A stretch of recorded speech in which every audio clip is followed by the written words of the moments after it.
aside at the wake and whispered, "Meet me at my house tonight, alone, don't bring your daughter." I laughed it off until I saw who was parked in his driveway when I got there. If you're new here, stick around because this one does not go where you think. Drop a comment and tell me where you're watching from. Smash that like button, and if you haven't subscribed to Cool Family Drama yet, now's the time. Trust me, you'll want to see how this ends. My name is Walter Briggs. I'm 64 years old. I spent 3 decades running the parts counter at a farm equipment dealership outside Fort Collins, Colorado.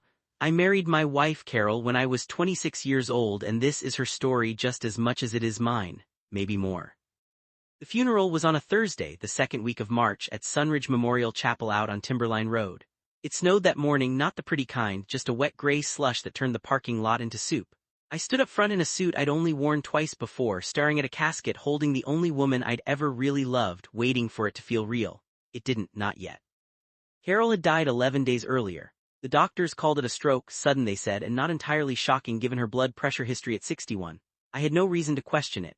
My wife had spent 19 years as the office manager for Preston Ashcombe, who owned Ashcombe Grain and Storage, one of the largest agricultural supply companies in the county. She loved that job. She used to say Preston trusted her with the books more than he trusted his own accountant. Looking back, I understand exactly how true that was. Maybe 50 people came to the service. Neighbors, a couple of Carol's coworkers, my sister down from Casper. My daughter Megan sat in the front row beside her husband, Trevor. I remember noticing how neither of them cried, not once. Trevor kept checking his watch and Megan kept leaning close to murmur something to him, quick, clipped, like 2 people rehearsing lines instead of grieving. At 11:40, right in the middle of the eulogy, my phone buzzed in my coat pocket. I almost ignored it. Then I saw the name on the screen, Preston Ashcombe. I slipped into the hallway, heart already climbing, and picked up. His voice was tight in a way I'd never heard from him before. "Walter," he said, "I found something. Get to my house tonight, alone."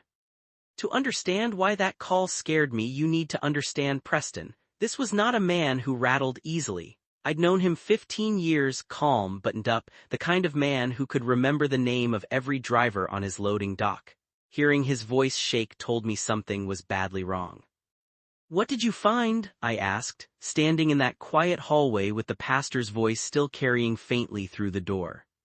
"Not on the phone," he said. "And Walter, listen to me, don't tell Megan, don't tell Trevor, not yet, you could be in danger.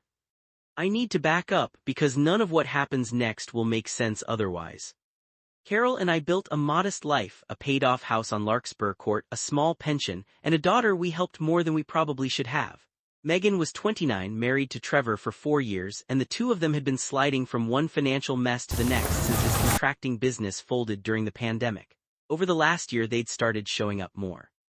Sunday dinners became Tuesday drop-ins, became Trevor just checking in on Carol's medications because mom's not as sharp as she used to be, someone should keep an eye on things. I hadn't thought much of it, neither had Carol. Looking back, that was exactly the problem. In the weeks before she died, something had shifted in her. She tired easily. She said her thoughts felt like they were moving through syrup some mornings. Her doctor adjusted her blood pressure medication twice, trying to chase it down. Trevor had started stopping by on Mondays and Thursdays, always the same excuse, to help organize her pill case for the week. One afternoon I came home early and found him alone in our kitchen with her medication organizer open on the counter, and Carol asleep on the couch at 2 in the afternoon, which she never did. Trevor smiled, said she'd tired herself out gardening, and left 10 minutes later. I didn't think twice. My wife trusted her son-in-law, I trusted my wife.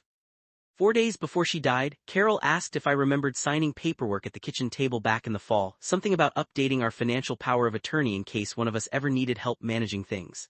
I told her I remembered no such thing. She frowned and said Megan had mentioned bringing something like that by and she must have forgotten signing it. We let it go. We had no reason not to. The morning she died, I was at the hardware store on Mulberry picking up fence posts. Carol called Megan first because I didn't have my phone on me. By the time I got home 18 minutes later, the ambulance was already pulling away. She never made it to Powder Valley Hospital. Stroke, they told me. Sudden. Nobody asked a single further question. In my grief, neither did I. Standing in that hallway with Preston's voice shaking in my ear, all of it came flooding back at once. The pill organizer, the paperwork I'd never signed, the way Trevor and Megan had been circling Carol for months like they were waiting on something. "Preston, just tell me," I said, keeping my voice low so it wouldn't carry back into the chapel. "Not over the phone," Carol left something with me 3 weeks ago, Walter, a letter and a flash drive. She told me only to open it if anything happened to her. I opened it this morning. What's on it?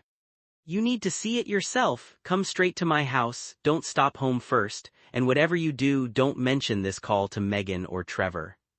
My hands were shaking when I hung up. I sat through the rest of the service without hearing a word of it. Afterward, I told Megan I had some paperwork from Carol's insurance company to sort out that evening and I'd catch up with everyone at the house later. She barely glanced up from her phone. Sure, Dad. Trevor was already walking toward the parking lot, jaw tight, talking low into his own phone to someone I couldn't see. I got in my truck with my wife's grave still fresh behind me, and no idea that the worst part of that day hadn't happened yet. Preston lived out past the reservoir, a long gravel drive back through the pines.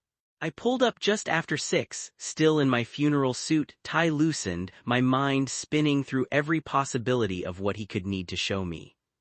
That's when I saw a second car already parked in his driveway, angled in fast like whoever drove it hadn't bothered to park straight. It was Trevor's black Silverado. I sat frozen behind the wheel. My son-in-law was supposed to be at our house right now, greeting neighbors, standing where a son-in-law is supposed to stand on the night his mother-in-law is buried. Instead, he was here, at the house of the one man who just warned me to keep him far away from whatever Carol had left behind. And that's where I have to leave it for now. If you want to know what Walter found when he walked through that front door, what was actually on that flash drive, and why Trevor was already there waiting, that's coming in part 2.